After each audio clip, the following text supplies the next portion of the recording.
बिस्मिल्लाह मैं हसन हूँ। और आज की वीडियो में हम बात करेंगे डिमांड एंड सप्लाई के बारे में। बहुत ही इंपॉर्टेंट टॉपिक है, एक बहुत ही बेस्ट स्ट्रैटेजी आपको दे रहा हूँ जिससे आपको प्रॉफिट होगा और आप लॉस से बचेंगे। बहुत सारे लोगों को इस स्ट्रैटेजी का पता नहीं होता, तो मैं स्टेप बाय स्टेप गाइड करूँगा। आप वीडियो को कोशिश करेंगे पूरा देखें, क्योंकि आप पूरा नहीं देखते तो फिर आपको स्ट्रैटेजी की समझ नहीं आएगी।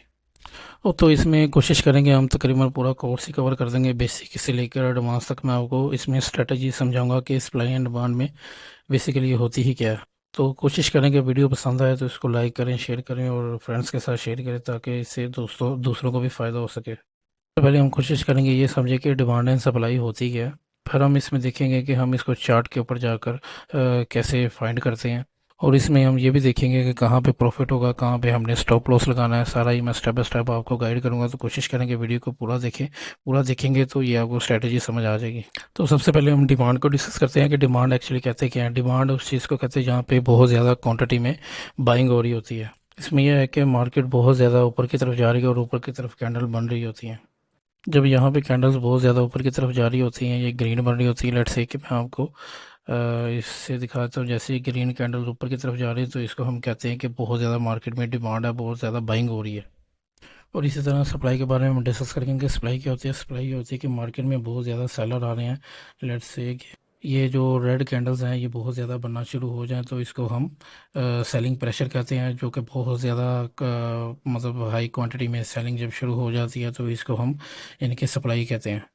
तो ये बेसिकली डिमांड एंड सप्लाई होती है। लेट्स से कि आप कोई भी चीज़ है, आप इस तरह इमेजिन कर सकते हैं कि अगर किसी चीज़ की सप्लाई कम हो जाती है तो यानी कि बेचने वाले कम हो जाते हैं तो उसकी डिमांड ऑटोमेटिकली ज़्यादा हो जाती है। और इसी तरह जैसे कि किसी चीज़ की सप्लाई मार्केट में ज़्यादा आ गई है तो ऑटोमेटिकली मार्केट में वो रेट गिर जाते हैं, प्राइस नीचे आ जाती है। तो ये बेसिक कॉन्सेप्ट को आपने ज़हन में रखना है। अभी मैं ट्रेडिंग के लिए चार्ट के ऊपर लेके जाऊंगा, वहां से आपको समझाऊंगा कि आपने कहाँ से डिमांड एंड सप्लाई को आपने वॉच करना है, कहाँ पे आपने एंट्री लेनी, कहाँ पे एग्जिट लेना। पूरी एक स्ट्रेटजी आपके साथ डिस्कस करूंगा। तो बेसिक रूल को आपने फॉलो करते हुए चार्ट को देखना है। चलिए जी, मैंने ट्रेडिंग व्यू को ओपन कर लिया। तो यहाँ पे मैं आपको सप्लाई एंड डिमांड को ड्रॉ करना का सिखाऊंगा। अगर आपको ट्रेडिंग को यूज़ करना नहीं आता तो मैं इसका जो लिंक है डिस्क्रिप्शन में भी दे दूंगा, जहाँ से आप क्लिक करके इसको, मैंने ऑलरेडी इसके ऊपर वीडियो बनाई हुई है तो वहाँ से आप इसको देख सकते हैं। तो अभी आप देख सकते हैं कि सबसे पहले आपने वो कैंडल फाइंड करनी है जहाँ से मार्केट बहुत ज़्यादा इम्पल्सिव मूव दिया है, जो जहाँ से बहुत ज़्यादा मार्केट में मूवमेंट आई है। तो यहाँ पे आप देख सकते हैं कि ये जो ग्रीन कैंडल है, इसके बाद अब मार्केट जो है बहुत ज़्यादा यानी कि नीचे की तरफ आई है। तो हम इसको आइडेंटिफाई करने के बाद यहाँ पे आएंगे तो एक यहाँ पे हम एक रेक्टेंगल ले लेंगे, तो इसको हम यहाँ से ड्रॉ कर देंगे। ये देखिए, सिंपल आपने यहाँ पे रेक्टेंगल ड्रॉ कर लेना है। ये पूरा यानी कि आपने एक्यूरेट बनाना है कैंडल्स के बराबर। यहाँ पे आप जैसा कि देख सकते हैं कि ये मार्केट बेरिश की है, यानी कि नीचे की तरफ की है। तो इस नीचे जाने बेरिश मार्केट बनने से पहले आपको एक ग्रीन कैंडल ज़रूर नज़र आएगी। तो उसको हम आइडेंटिफाई करके ऐसे एक रेक्टेंगल लगा लेना। तो ये इस तरह करके हमने एक अच्छी सप्लाई यानी कि मार्केट में फाइंड कर लिया। तो हम देखेंगे कि दोबारा मार्केट जो है इस लेवल तक आती है तो वो मैं आपको बताऊंगा। तो जैसा कि आप देख सकते हैं कि जब मैंने ये लेवल ड्रॉ किया है तो मार्केट जो है यहाँ पे इस लेवल को टच करने लाजमी है। ये देखिए, ये लेवल हमने ड्रॉ किया। तो यहाँ से आपको पता चलता है कि जब ये सप्लाई की तरफ मार्केट जाती है, ये नीचे जाती है, तो वापस उस लेवल को वो टच करने लाजमी आती है। और तो आप जैसे कि देख सकते हैं कि उसने इसको टच किया और टच करने के बाद वो ऊपर की तरफ निकल गई। तो बेसिकली ये एक स्ट्रैटेजी होती है।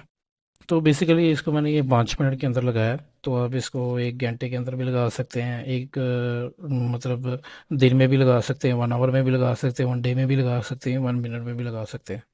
तो इससे आप आइडिया लगा सकते हैं कि इससे यानी कि ये चार्ट को बेसिकली समझ के, क्योंकि बेसिकली हमने चार्ट को ही समझना होता है कि इसमें चल क्या रहा है। तो बेसिकली स्ट्रेटजी भी यही है कि जब ये मार्केट, जब हमने सप्लाई आइडेंटिफाई कर ली तो यहाँ से मार्केट नीचे की तरफ जा रही है।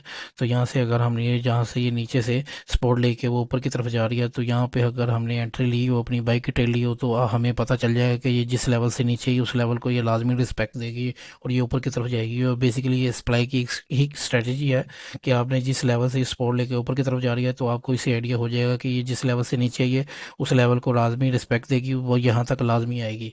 तो इसी तरह हम डिमांड का भी चेक करेंगे कि जब सप्लाई में मार्केट नीचे जा रही है तो डिमांड में जो है ना कैंडल्स ऊपर की तरफ जा रही हैं, जो बहुत ज़्यादा यहाँ पे बाइंग हो रही है। तो डिमांड जैसे कि मैंने आपको बताया था बहुत ज़्यादा बाइंग आ रही है, तो यहाँ पे भी जैसे सप्लाई को हमने आइडेंटिफाई किया है, हम डिमांड को भी आइडेंटिफाई करेंगे। यहाँ पे ये देखें कि इस कैंडल के पास जो है ना मार्केट काफ़ी ज़्यादा ऊपर की तरफ गई है। तो ये आपने कैंडल जो है ना रेड कैंडल लाजमी आइडेंटिफाई करनी है, यानी कि जैसे हमने सप्लाई में आइडेंटिफाई किया है तो इसको भी हम आइडेंटिफाई करके रेक्टेंगल के साथ इस एरिया को हमने नोट कर लेना। तो कोशिश ये करें कि जब आप सप्लाई में इस एरिया को यानी कि नोट करना शुरू करें तो जो विग है वो नीचे की तरफ ऊपर की तरफ काउंट करें। जो अगर आपने डिमांड में अगर आइडेंटिफाई करना है तो जो आपकी ये जो विग है, जैसे कि आप ये देख सकते हैं, ये विग नीचे की तरफ आपने काउंट करनी है, ऊपर की विग छोड़ देनी है। ऊपर की विग आपने जब आपने आइडेंटिफाई करना है सप्लाई को, तो तब आपने ऊपर की विग को काउंट करना है, तो नीचे की विग को छोड़ देना सप्लाई में। और डिमांड में आपने नीचे की विक को काउंट करना है और ऊपर की विक को छोड़ देना। तो ये थोड़ी सी स्ट्रैटेजी मैंने आपके साथ शेयर की है। तो इसको आइडेंटिफाई करने के बाद आप देखें कि ये मार्केट ऊपर की तरफ जा रहे हैं, तो इससे स्ट्रैटेजी है कि जिस ये लेवल से इस तरह यानी कि हाई डिमांड आई है और मार्केट ऊपर की तरफ गई है, तो इसमें आपने ये स्ट्रैटेजी है कि आपने ये माइंड में रखना है कि वो दोबारा इस लेवल को लाजमी टेस्ट करेगी और नीचे आएगी। तो यहाँ पे आप आके जहाँ पे ये नीचे की तरफ आना शुरू हुई है, यहाँ से आपने एक सेल की ट्रेड ले लेंगे, तो आप यहाँ से आपको आइडिया हो जाएगा कि मार्केट जो है इस लेवल को लाजमी टेस्ट करेगी और नीचे की तरफ आएगी। अगर यहाँ से आपने अगर सेल की ट्रेड ली होगी लॉन्ग की, तो ये लाजमी आपको इससे आइडिया हो जाना चाहिए कि इस लेवल को लाजमी टच करेगी और यहाँ पे आके आपको एक अच्छा प्रॉफिट दे सकती है। तो हम देखेंगे कि ये इस लेवल तक आई है कि नहीं। तो जैसे कि हम इसको आगे खींचते जाते हैं तो ये आप देख सकते हैं कि यहाँ से हमने ये ड्रॉ किया। डिमांड की एक बड़ी बेहतरीन स्ट्रेटजी मैंने आपको शेयर किया है कि जिससे कैंडल को हमने आइडेंटिफाई किया जहाँ पे डिमांड बहुत ज़्यादा आई और बड़ी बड़ी कैंडल्स बनना शुरू हुई। उससे पहले हमने एक रेड कैंडल को आइडेंटिफाई करके उसकी जो नीचे विग है वहाँ तक उसको ट्रेस कर लेना, और उसके बाद वहाँ पे हमने ये आइडिया लगा लेना कि जब मार्केट यहाँ से ऊपर की तरफ गई और इस एरिया को या लाजमी नीचे आके टेस्ट करेगी, तो इससे हमें आइडिया हो जाना चाहिए कि हम अगर यहाँ पे अपनी एंट्री ले लेते हैं, यहाँ पे या कहीं पे भी अगर हम अपनी एंट्री लेते हैं, अगर सेल की ट्रेड लेते हैं, तो ये वापस हमें आइडिया हो जाता है कि नीचे की तरफ लाजमी आएगी और इस एरिया को टेस्ट करेगी और यहाँ पे हमारा प्रॉफिट हो जाता है। तो यही डिमांड एंड सप्लाई की एक बेहतरीन मैंने स्ट्रेटेजी आपके साथ शेयर किया। आप अगली कैंडल्स को भी देख सकते हैं कि यहाँ से मार्केट एकदम से ऊपर की और फिर दोबारा इस एरिया को उसने टेस्ट किया और फिर से ये मार्केट ऊपर की और फिर इस एरिया को टेस्ट करते हुए आगे आप देख सकते हैं कि इस एरिया को टेस्ट करते हुए मार्केट जो है ना ऊपर नीचे ऊपर नीचे ऊपर नीचे ऊपर नीचे हो रही है। तो ये यानी कि मार्केट का एक बहुत इंपॉर्टेंट एरिया है। तो ये बेसिकली एक बेहतरीन मैंने आपके साथ स्ट्रेटेजी डिमांड एंड सप्लाई की शेयर की है। तो अच्छा, ये हो गया डिमांड एंड सप्लाई की पूरी डिटेल मैंने आपको शेयर की और आपको लग रहा होगा ये तो एक हलवा है, तो जो बड़ी आसानी से हम इसमें प्रॉफिट बना सकते हैं, लेकिन ऐसा नहीं है। इसमें एक इनवैलिड सप्लाई भी हो सकती है, उसको भी आपने नोट डाउन करना है। अब उसका भी मैं आपको बताऊंगा कि जैसे कि मैंने आपको बताया कि यहाँ से ये जो कैंडल्स हैं ये ऊपर की तरफ जा रही हैं, तो आपने इसको देखना। एक और भी चीज़ जो है आपने नोट करनी है इसमें, जब हम इसके ऊपर एक रेक्टेंगल लगा देंगे इस रेड कैंडल के ऊपर, तो इसमें आपने देखना है कि ये ऊपर की तरफ जा रही है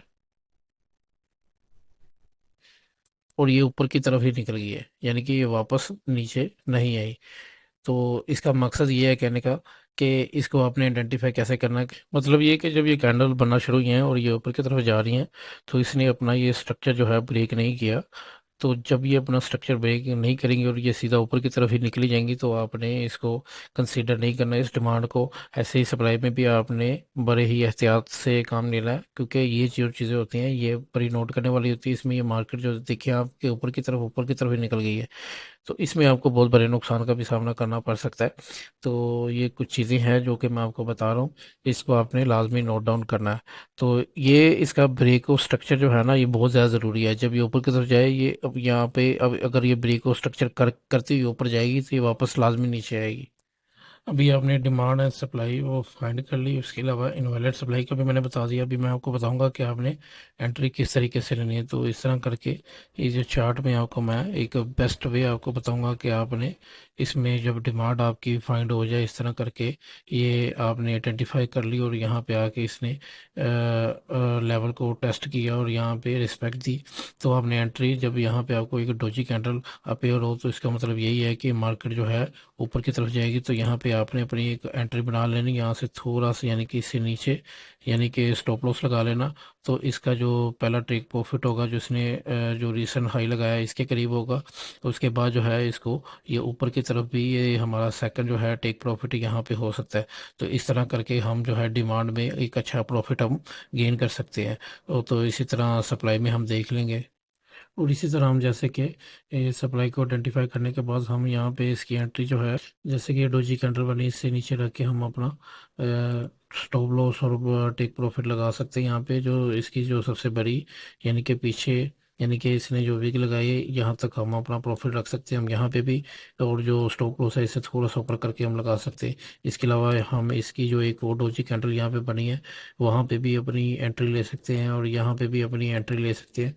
तो इस तरह करके यानी कि हम अपनी शॉर्ट की पोजीशन जो है ना यहाँ पे लगा सकते हैं। यानी कि आप जहाँ पे भी ये ऊपर बड़ी बिग लगी है, इसका मतलब ये है कि ये जो है मार्केट जो है नीचे की तरफ गिर सकती है। तो इस तरह करके हम अपनी एंट्री ले सकते हैं। कि मोमेंट को आप जो है गौर किया करें कि ये कैंडल्स की मूवमेंट किस तरीके से बन रही है, ये डोजी कैंडल्स का क्या मकसद है, ये किस लिए बनती है। मैंने वैसे पीछे वीडियोस भी इसके ऊपर बनाई हुई है। तो कोशिश किया करें चार्ट को अच्छे से वॉच किया करें। ये जो चार्ट है, ये कैंडल्स कैसे बन रही है, ऊपर नीचे ये रेंज में क्यों जा रही है, पीछे इसकी पूरी साइंस होती है। तो अगर इस साइंस को आप समझ गए, इसकी प्रैक्टिस करें, कोशिश करें कि ये जो है आप 50 या 150 ट्रेड्स लें, इसकी डेमो अकाउंट के ऊपर प्रैक्टिस करें। उसके बाद जाके आप रियल अकाउंट के ऊपर काम करें, तो फिर आपको जो है लॉस के जो चांसेस है आपके मिनिमाइज हो जाएंगे, और प्रॉफिट आपको ज़्यादा होना शुरू हो जाएगा। तो बाकी इंशाल्लाह कोशिश किया करें, वीडियो को शेयर किया करें, लाइक किया करें। तो इस तरह की जो स्ट्रेटजीज़ है मैं आपके साथ इंशाल्लाह शेयर करता रहूँगा, जो हम खुद यूज़ करते हैं। तो कोशिश किया करें, आगे भी वीडियो को शेयर किया करें। इंशाल्लाह नेक्स्ट वीडियो में बात करेंगे।